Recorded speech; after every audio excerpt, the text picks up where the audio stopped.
से पहले पीटीआई की प्रायोरिटी ये थी, उन्होंने सारे केसेस को बड़ा स्लो मोशन वो ले रहे थे ताकि इमरान खान को कम से कम सजा हो सके इलेक्शन से पहले। हम्म। लेकिन जब वो स्पीडी सजाएं हो गई इमरान खान को, और उन सजाओं को जितनी जल्दी किया गया इलेक्शन से पहले, उनमें कई लैकुनास भी छोड़ दिए गए।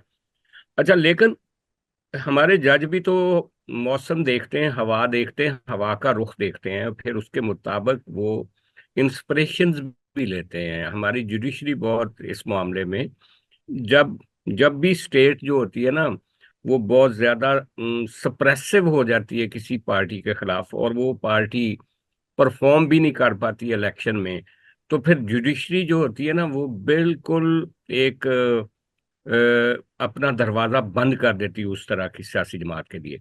लेकिन जब उनको जुडिशरी को ये पता चल जाए कि स्टेट के सप्रेशन के बावजूद ये जमात जो है वो बरकरार है और उसको शिकस्त नहीं दी जा सकी, तो फिर ये जज भी अपने फ्यूचर देखना शुरू करते हैं इस मामले में ना, कि आज हम अगर फर्ज करें कि इस वक्त कोई ऐसा फैसला दे दें जिसके नतीजे में कल कोई, आज की सरमायाकारी कर लें, कल कोई सेनेटर बन जाएगा, परसों कोई सफीर बन जाएगा, अपनी एडजस्टमेंट भी सोचते हैं। ये एक पावर पॉलिटिक्स का हिस्सा है, इंसाफ और इंसाफ के तकाजों से हटके है। क्योंकि बदकिस्मती से आपको पता ही है कि पिछले 70 सालों से हमारी जुडिशरी सियासत में बहुत बुरी तरह से इंडल्ज है। और जब रिलीफ देती है तो बहुत अचानक सब कुछ माफ कर देती है, और जब पकड़ लेती है तो एक छोटी सी चीज के ऊपर भी आपको बंद कर देती है और आपका सियासी कैरियर खत्म कर देती है। आजकल बड़ी एक इंटरेस्टिंग बहस चली हुई है। कुछ लोग ये कह रहे हैं कि जजेस जो हैं वो रिमार्क्स जो हैं जजेस के, वो शाया ना किए जाएं, बल्कि उनको अगर कुछ लिखना चाहते हैं तो फैसलों में लिखें। क्योंकि आज उनके रिमार्क्स की वजह से गवर्नमेंट हर्ट हो रही है या स्टेट हर्ट हो रही है। एक जमाना था जब यही रिमार्क्स जो थे इफ्तिखार चौधरी के, वो नुमाया तौर पे लोग लगवाते थे, छपवाते थे, ताकि एक दूसरी पॉलिटिकल पार्टी को तबाह किया जा सके। तो बदकिस्मती है, ये पहिया घूम के कभी एक तरफ चला जाता है तो कभी पहिया घूम के दूसरी तरफ चला जाता है। आज इस्लामाबाद हाई कोर्ट जो है वो हमें नजर आ रहा है सीधा सीधा कि वो हर केस में रिलीफ दे रहा है इमरान खान को। और वो आगे जाके उनके रिलीफ का सुप्रीम कोर्ट में क्या फ्यूचर होगा। सुप्रीम कोर्ट में भी काजी फायद साहब के खिलाफ एक लॉबी बड़ी तगड़ी उभर के सामने आ गई है। तो अब हमें ये लग रहा है जिस तरह से हवा चल रही है, कल आप देखें ना कि वो जो अपना मियां साहब के साहबजादे हैं वो सरफेस पे आ गए। और कहा जा रहा है कि वो दूसरे भी आ रहे हैं, क्या नाम है उनका, सईद साहब। जी जी जी जी जी जी जी तो मुराद सईद, मुराद सईद। कहा यह जा रहा है कि ये जो रऊफ हसन वाला वाकया हुआ है, जो ख्वाजा सराउन ने उस पर हमला किया, उसके बाद इमरान खान ने कहा है अपने सारे लोगों को कि जितने भी मुख्तलिफ हाइट्स में हैं वो खुल के सामने आ जाए, सरफेस पे आ जाए। तो लोग आ रहे हैं और उनको रिलीफ भी मिल रहे हैं, जमानतें भी मिल रही।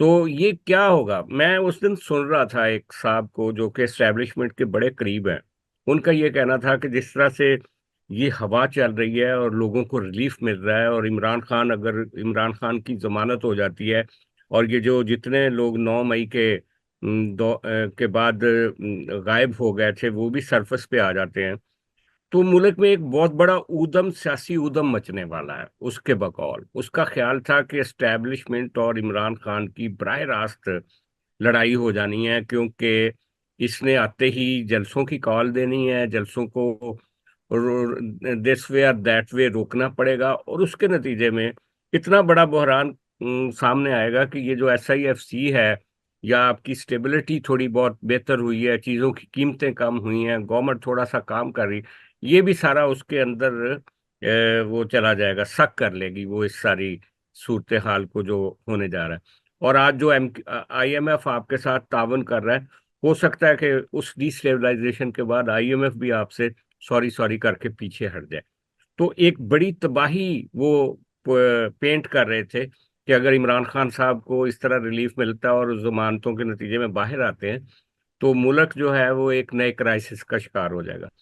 अब सवाल ये है कि क्या इमरान खान, ये इमरान खान के लिए भी टेस्ट केस है कि अगर आज जुडिशरी ने उसके लिए दरवाजा खोल रही है, अगर वो पॉलिटिशियन है, अगर उसकी पार्लियामेंट में एक अच्छी खासा साइजेबल लोग हैं उसके पास, केपी में उसकी गवर्नमेंट है, तो अगर वो कन्फ्रंटेशन की बजाय अगर कोई मसालहत का रास्ता निकालता है, जिससे पाकिस्तान भी डिस्टेबलाइज ना हो और इमरान खान अपनी पॉलिटिक्स भी खोल के करे, तो वो रास्ता जो है वो पीटीआई या इमरान खान साहब का डीएनए नहीं है, शायद वो उस तरफ जाएंगे नहीं।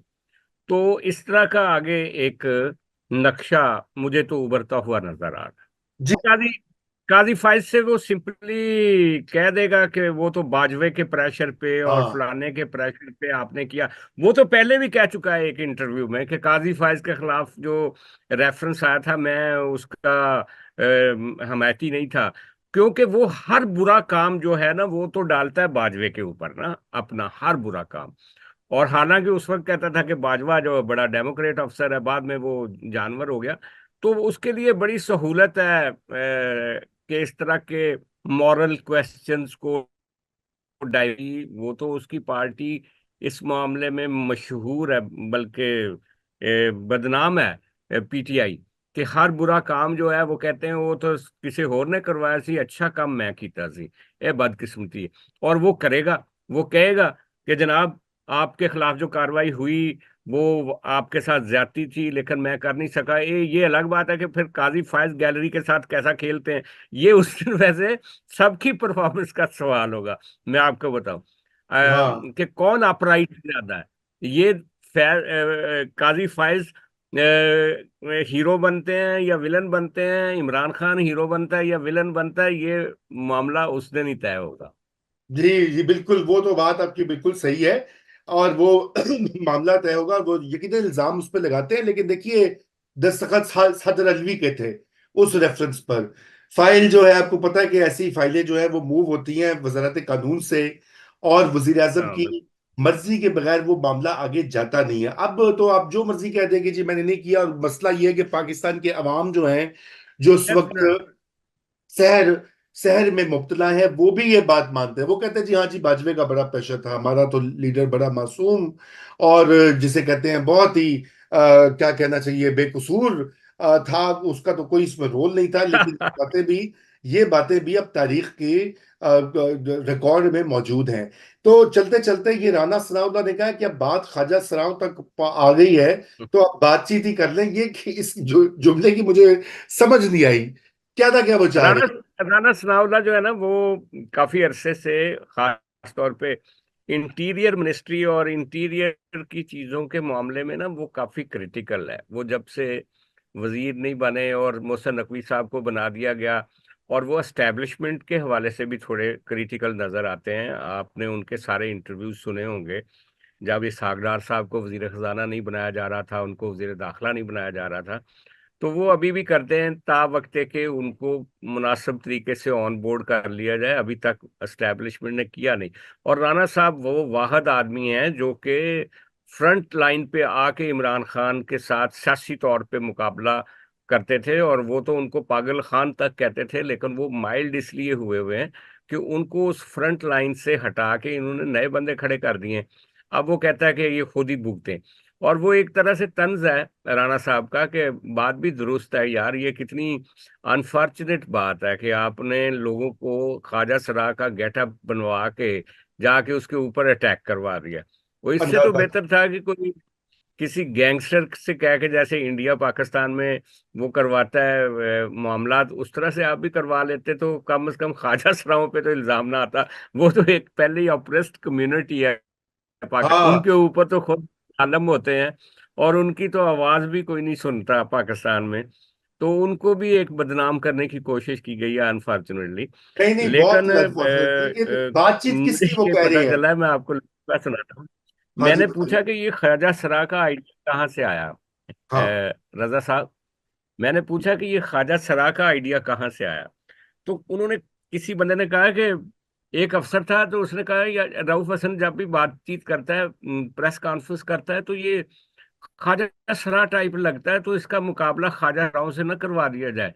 ओए तो होए। कहते हैं आइडिया वहां से लिया। बहुत ही बदकिस्मती है पाकिस्तान की, कि हाँ बहुत ही बदकिस्मती है कि फैसला करने वाले भी कुछ अनोखे लोग हैं। और दूसरी हाँ। बात यह है कि वो तो, वो शरीफ आदमी है रऊफ हसन, उसको जो भी कहा जा सके वो ठीक है।